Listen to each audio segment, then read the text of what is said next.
Hey everyone, it's Ben Hardy here, and in today's going to be looking at the Chevy Silverado RST with the 6.2 liter V8. Before we get in this video, I want to give a huge shout out and thank you to the Lurch Miller Chevy here in Murray for giving me some time with this RST.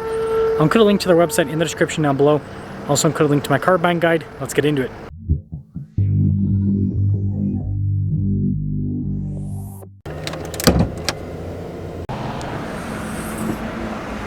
Under the hood we have a 6.2 liter V8 that goes through a 10-speed automatic transmission. Fuel economy is 15 around town and then 20 on the highway, with power outputs being 420 horsepower and then 460 pound-feet of torque.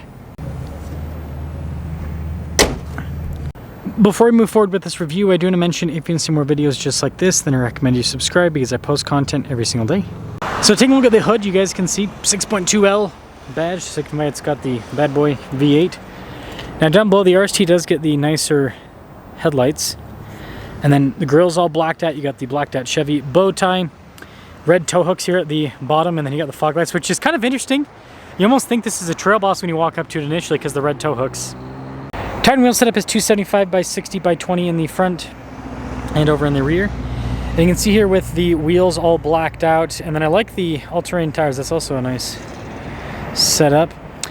Silverado with the red there in the background on the badging. You got the red on the mirror cap, your fixed side steps. It looks like this one has the longer bed. It's a pretty big pickup truck. Now when it comes to key fob functionality, you have your lock and unlock, remote start. You got the tailgate drop down, Chevy bow tie there. It's so slow. We've got LED lights here in the bed. Already have bed liner from the factory as well. We also have an outlet here, so that's nice. And then it is manual for the lifting function. Again, red on the Silverado badge. Blacked out exhaust tips. You got the bumper steps. That's the rest of the rear. Popping inside, we've got the soft touch trim here, so kind of nicer like what you get in an LTZ. And look at the wood trim too. And then upgraded leather seats. They do have the seat storage. Nice trim all over, and then more storage underneath. Flat loading floor up front. It's a pretty cool storage pocket. Cup holders there, USB ports, some vents, and good headroom here in the back as well. This leads us up front, where again, lots of nice soft touch trim. All of our window controls, notice that one's automatic. Got your mirror adjustments. Got a little convex mirror there, helps out with visibility. 1642 for the payload. 9100 for the towing. And again, you've got the leather seats up front. Power adjustments on the side. Get your drive line select. Notice it does have the 2-speed transfer case as well as 4-wheel auto. Drive mode select is twisting, and then you push in for your tow mode. Light controls there as well. And by the way, if you put this in sport mode, the exhaust is louder.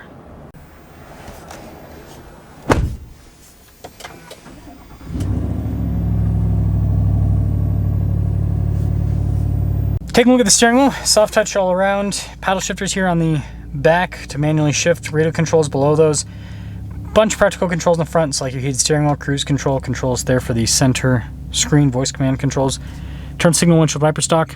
Digital gauge cluster here in the center, which you can use to scroll through and see info on different items. So like you got navigation, you got music, general truck information. You can see we're in sport mode right now, so that's why it's a little bit rowdier.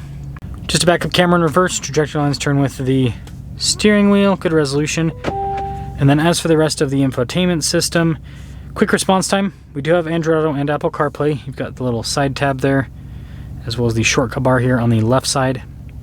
Some more physical buttons like your volume and home screen. Lane departure, you got auto stop start, tailgate drop down, hazard lights, stability control. Roll down all the windows at once. Trailer brake controls. We've got our dual zone climate heated seats as well. Shifter here for the 10-speed, some cup holders, nice trim here up top. Phone charging pad, and you've got some outlets inside. Decent storage overall for a center console. Solid. Soft touch all across the dash. 2 glove boxes, and this lid has nice trim on the outside. Regular rear view mirror, and then the rear window is power.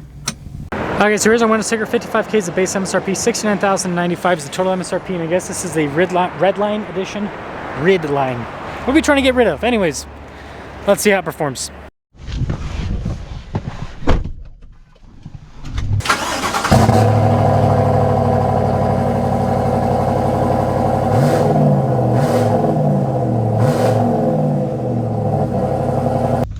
Okay, well, let us set off in the Redline Edition.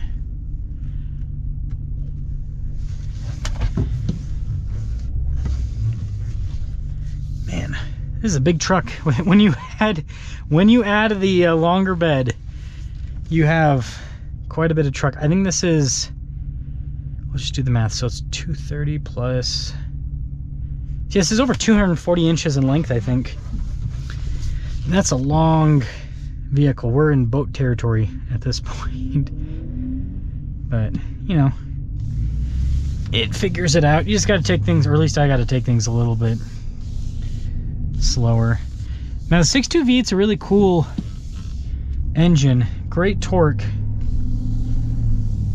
Really, really good torque. I just drove a diesel before it, and it's interesting how similar they are in certain ways. Like, they both have that kind of solid low-end torquey feel, but the V8's kind of more go, go, go, whereas the diesel is just smooth acceleration.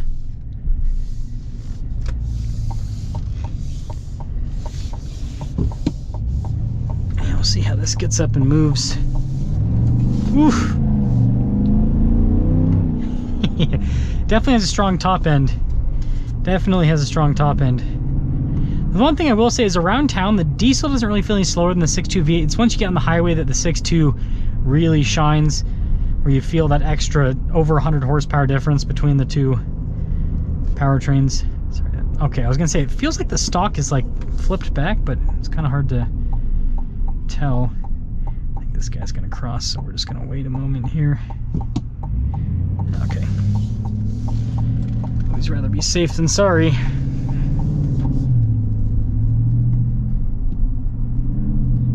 Yeah, really good power. And it's smooth too. The powertrain's smooth, and it sounds good in the sport mode. Having the exhaust be a little bit rowdier, it's fun. Gotta love the sound of a good, naturally aspirated V8. It's hard to beat.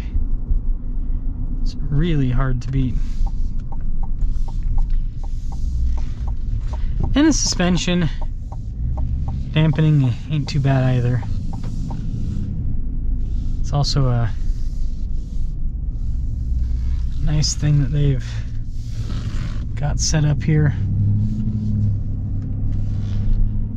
So,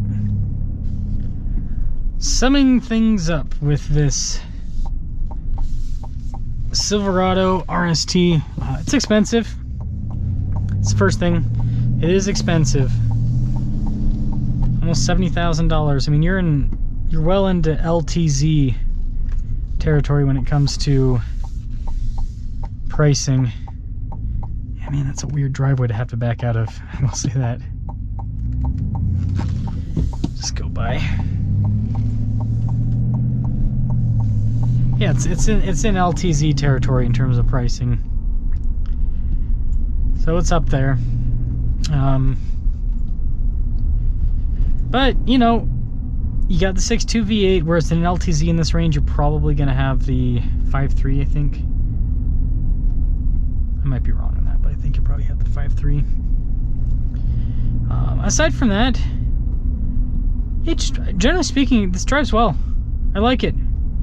So let me know what you guys think about the Silverado RST Redline Edition, whatever, basically RST with some red and the V8. Do you like it, or would you rather just get an LTZ, or even like you're pretty much base model ZR2 territory with this pricing? Would you rather get an LTZ or like a base ZR2? Let me know your thoughts.